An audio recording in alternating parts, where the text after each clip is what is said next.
আসসালামু আলাইকুম রহমাতুল্লাহ। প্রিয় দর্শক, আজ বৃহস্পতিবার।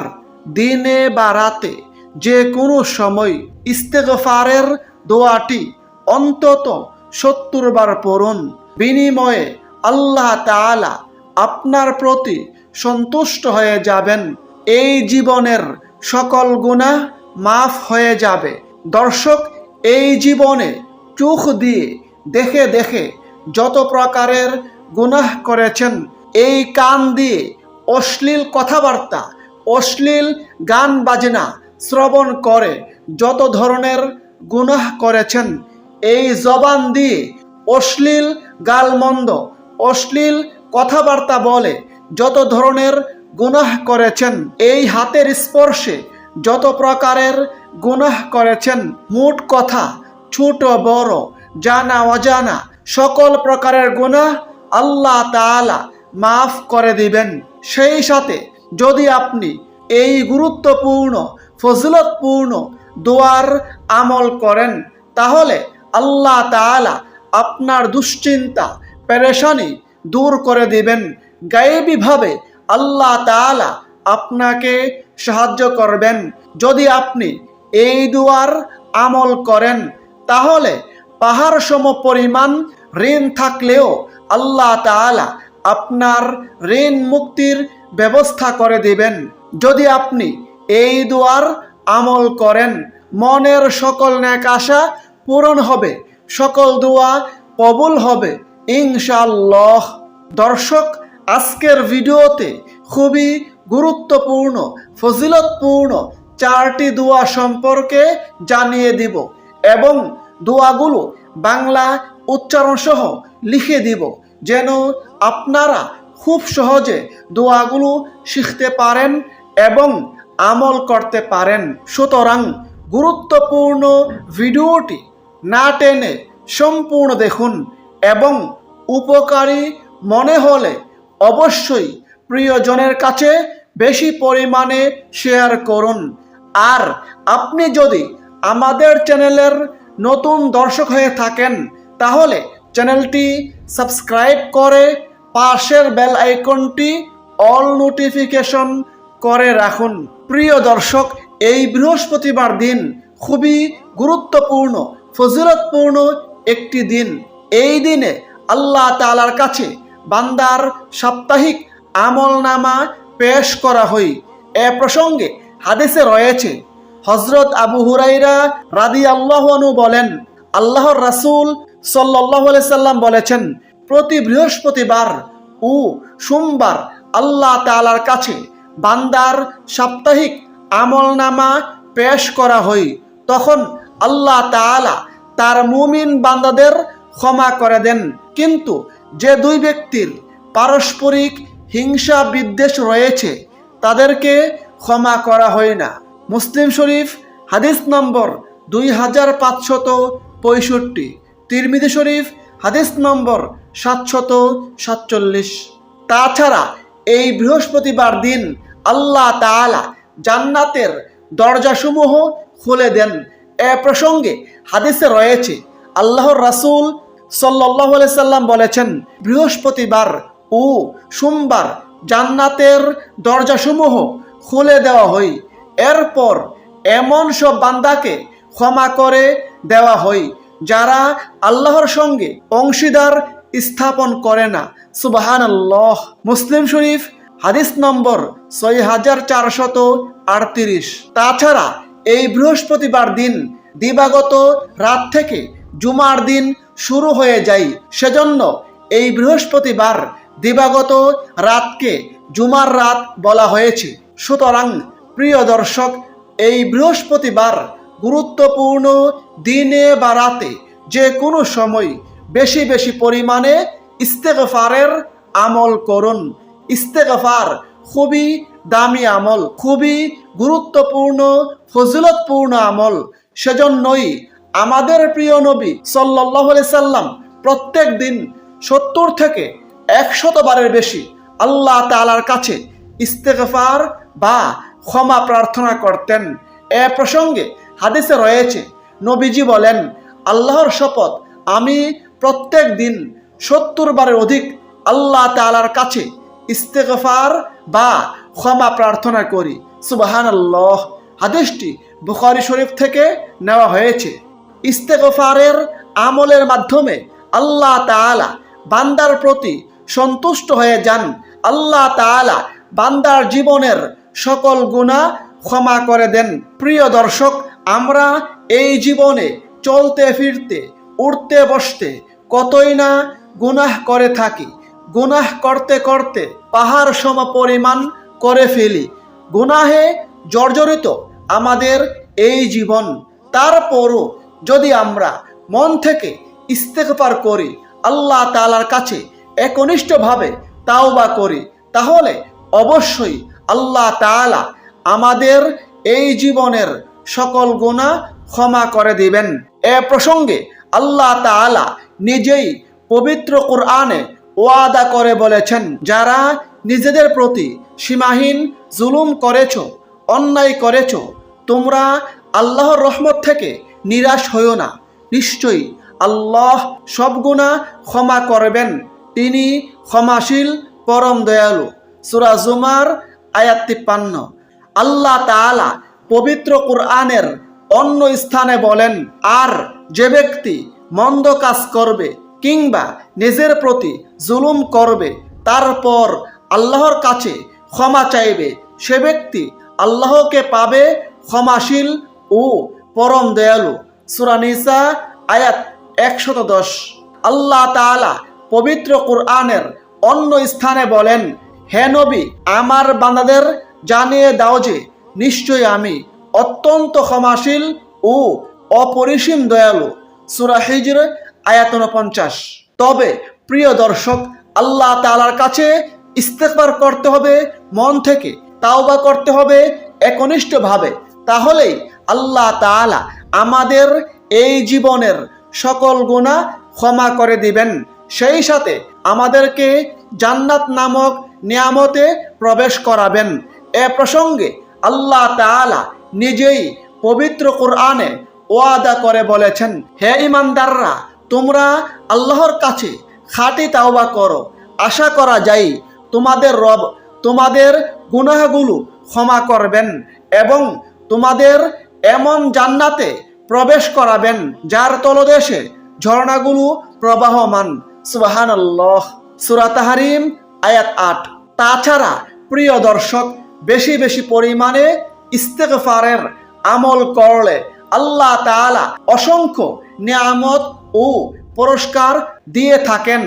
এ প্রসঙ্গে প্রিয় নবী বলেন, যে ব্যক্তি বেশি বেশি পরিমাণে ইস্তেগফারের আমল করবে, ইস্তেগফারকে নিজের জন্য আবশ্যক করে নেবে, আল্লাহ তাআলা তার সব দুশ্চিন্তা পেরেশানি দূর করে দিবেন, তার সব বিপদ আপদ দূর হয়ে যাবে এবং আল্লাহ তাআলা তাকে এমনভাবে গায়েবী উৎস থেকে রিজিক দান করবেন যা সে কল্পনাও করতে পারবে না। সুবহানাল্লাহ। আবু দাউদ শরীফ হাদিস নম্বর 1518। সুতরাং প্রিয় দর্শক, এই বৃহস্পতিবার দিন গুরুত্বপূর্ণ এই দিনে বারাতে বেশি বেশি পরিমাণে ইস্তেগফারের আমল করুন। সেক্ষেত্রে আপনি ইস্তেগফারের যে কোনো দোয়ার মাধ্যমে আমল করতে পারেন। আজকের এই ভিডিওতে আমি আপনাদেরকে একটি ইস্তেগফারের দোয়া শিখিয়ে দিচ্ছি। আপনি চাইলে এই দোয়াটিরও আমল করতে পারেন। দোয়াটি হচ্ছে, আস্তাগফিরুল্লাহ আল্লাযী লা ইলাহা ইল্লা হুয়াল হাইয়ুল কাইয়্যুম ওয়া আতুবু ইলাইহি। অর্থ, আমি আল্লাহর কাছে ক্ষমা চাই, তিনি ছাড়া প্রকৃত পক্ষে কোনো মাবুদ নেই, তিনি চিরঞ্জীব চিরস্থায়ী এবং তার কাছে তাওবা করি। এই দোয়ার ফজিলত প্রসঙ্গে হাদিসে রয়েছে, নবীজি বলেছেন, যে ব্যক্তি এই দোয়ার মাধ্যমে আল্লাহ তাআলার কাছে ইস্তেগফার করবে, ক্ষমা প্রার্থনা করবে, তাওবা করবে, আল্লাহ তাআলা তাকে ক্ষমা করে দিবেন, যদিও সে ব্যক্তি যুদ্ধক্ষেত্র থেকে পলায়নকারীও হই। সুবহানাল্লাহ। আবু দাউদ শরীফ হাদিস নম্বর 1517। তিরমিজি শরীফ হাদিস নম্বর 3577। প্রিয় দর্শক, যারা বিভিন্ন কারণে দুশ্চিন্তা পেরেশানিতে আছেন, দুশ্চিন্তা পেরেশানির কারণে কোনো কিছুই ভালো লাগে না, তারা দুশ্চিন্তা পেরেশানি থেকে মুক্তির জন্য হাদিসের শিখানো এই দোয়াটির আমল করুন। ইনশাআল্লাহ আল্লাহ তাআলা গায়েবীভাবে আপনাকে সাহায্য করবেন, আপনার দুশ্চিন্তা পেরেশানি দূর হয়ে যাবে। দোয়াটির ফজিলত প্রসঙ্গে হাদিসে রয়েছে, হযরত আবু দারদা রাদিয়াল্লাহু আনহু বলেন, যে ব্যক্তি দুশ্চিন্তা পেরেশানির সময় এই দোয়াটি সকাল সন্ধ্যায় 7 বার করে পাঠ করবে, ওই ব্যক্তিকে আল্লাহ তাআলা দুনিয়া ও পরকালের সব দুশ্চিন্তা পেরেশানি থেকে হেফাজত করবেন। সুবহানাল্লাহ। হাদিসটি আবু দাউদ শরীফে বর্ণিত হয়েছে। দর্শক, গুরুত্বপূর্ণ ফজিলতপূর্ণ দোয়াটি হচ্ছে হাসবিয়াল্লাহু লা ইলাহা ইল্লা হুয়া আলাইহি তাওয়াক্কালতু ওয়া হুয়া রব্বুল আরশিল আযীম। প্রিয় দর্শক, যারা খুবই ঋণগ্রস্ত, ঋণে জর্জরিত, ঋণের কারণে কোনো কিছুই ভালো লাগে না, তারা ঋণ থেকে মুক্তি লাভের জন্য এবং গায়েবী রিজিক লাভের জন্য হাদিসের শিখানো এই দুয়ার আমল করুন। ইনশাআল্লাহ পাহাড় সম পরিমাণ ঋণ থাকলেও আল্লাহ তাআলা আপনার ঋণ মুক্তির ব্যবস্থা করে দিবেন। সেই গুরুত্বপূর্ণ ফজিলতপূর্ণ দোয়াটি হচ্ছে আল্লাহুম্মা কফিনি বিহালালিকা আন হারামিক ওয়া আগনিনি বিফাদলিকা আম্মান সিওয়াক। দোয়াটি তিরমিজি শরীফ থেকে নেওয়া হয়েছে। হাদিস নম্বর 3563। প্রিয় দর্শক, আমরা অনেকেই দোয়া করে থাকি, কিন্তু আমাদের দোয়া কবুল হয় না, আমাদের মনের আশা আকাঙ্ক্ষা পূরণ হয় না। যদি আপনি হাদিসের শিখানো এই দোয়ার আমল করেন, ইনশাআল্লাহ নবীজি ওয়াদা করে বলেছেন, আপনার মনের সকল নেক আশা পূরণ হবে, সকল দোয়া কবুল হবে। সেই গুরুত্বপূর্ণ ফজিলতপূর্ণ দোয়াটিকে হাদিসে ইসমে আজমের দোয়া বলা হয়েছে। ইসমে আজমের দোয়াটি হচ্ছে আল্লাহুম্মা ইন্নী আসআলুকা বিআন্না লাকাল হামদু লা ইলাহা ইল্লা আনতাল মান্নানু বাদিউস সামাওয়াতি ওয়াল আরদি ইয়া যাল জালালি ওয়াল ইকরাম ইয়া হাইয়্যু ইয়া কাইয়্যুম। এর ফজিলত প্রসঙ্গে হাদিসে রয়েছে, নবীজি বলেছেন, যে ব্যক্তি এই দোয়ার মাধ্যমে আল্লাহ তাআলার কাছে দোয়া করবে, এই দোয়ার উসিলাই আল্লাহ তাআলার কাছে কোনো কিছু প্রার্থনা করবে, আল্লাহ তাআলা তার দোয়া কবুল করবেন, তার মনের সকল নেক আশা পূরণ করবেন। প্রিয় দর্শক, এখন আসুন ইস্তেগফারের আমলটি কিভাবে করবেন, কিভাবে এই দোয়াগুলো পড়ে আল্লাহ তাআলার কাছে প্রার্থনা করবেন, দোয়া করবেন, সে সম্পর্কে আবারও সংক্ষেপে বলে দিচ্ছি। দর্শক, এই বৃহস্পতিবার দিনে বা রাতে যে কোনো সময় এক জায়গায় বসে চুপি চুপি মনোযোগের সঙ্গে প্রথমে ইস্তেগফারের এই দোয়াটি অন্তত 70 বার পড়ুন। আস্তাগফিরুল্লাহ আল্লাযী লা ইলাহা ইল্লা হুয়াল হাইয়ুল কাইয়্যুম ওয়া আতুবু ইলাইহি। তারপর দুশ্চিন্তা পেরেশানি থেকে মুক্তি লাভের এই দোয়াটি অন্তত 7 বার পড়ুন। হাসবিয়াল্লাহু লা ইলাহা ইল্লা হুয়া আলাইহি তাওয়াক্কালতু ওয়া হুয়া রব্বুল আরশিল আযীম। তারপর ঋণ থেকে মুক্তি লাভের এবং গায়েবী রিজিক লাভের এই দোয়াটি অন্তত 3 বার পড়ুন। আল্লাহুম্মা কফিনি বিহালালিকা আন হারামিক ওয়া আগনিনি বিফাদলিকা আম্মান সিওয়াক। তারপর ইসমে আজমের এই দোয়াটি অন্তত 1 বার পড়ুন। আল্লাহুম্মা ইন্নী আসআলুকা বিআন্না লাকাল হামদু লা ইলাহা ইল্লা আনতাল মান্নানু বাদিউস সামাওয়াতি ওয়াল আরদি ইয়া যাল জালালি ওয়াল ইকরাম, ইয়া হাইয়ু ইয়া কাইয়ুম। তারপর কমপক্ষে 3 বার রাসূলের প্রতি দুরূদ পাঠ করুন।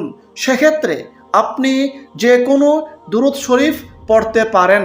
আপনি চাইলে এই ছোট্ট দুরূদ শরীফটি পড়তে পারেন। আল্লাহুম্মা সাল্লি ওয়া সাল্লিম আলা নাবিয়িনা মুহাম্মদ। তারপর সর্বশেষে 2 হাত তুলে বিনয়ের সঙ্গে আল্লাহ তাআলার কাছে কাকুতি মিনতি করে এই জীবনের সকল গুনাহের কথা স্বীকার করে ক্ষমা প্রার্থনা করুন। ইনশাআল্লাহ আল্লাহ তাআলা অবশ্যই সকল গুনাহ ক্ষমা করে দিবেন। আল্লাহ তাআলার কাছে বিনয়ের সঙ্গে নিজের সকল প্রয়োজন তুলে ধরুন। আল্লাহ তাআলা গায়েবীভাবে আপনার সকল প্রয়োজন পূরণ করে দিবেন। আল্লাহ তাআলার কাছে গায়েবী রিজিক লাভের এবং ঋণ থেকে মুক্তি লাভের দোয়া করুন। ইনশাআল্লাহ আল্লাহ তাআলা আপনাকে গায়েবীভাবে রিজিক দান করবেন। আল্লাহ তাআলা আপনার ঋণ মুক্তির ব্যবস্থা করে দিবেন। এইভাবে আল্লাহ তাআলার কাছে দোয়া করুন। ইনশাআল্লাহ আল্লাহ তাআলা মনের সকল নেক আশা পূরণ করবেন। মহান আল্লাহ তাআলা আমাদের সকলকে আমলগুলো করার তৌফিক দান করুন। আমিন। আসসালামু আলাইকুম ওয়া রাহমাতুল্লাহ।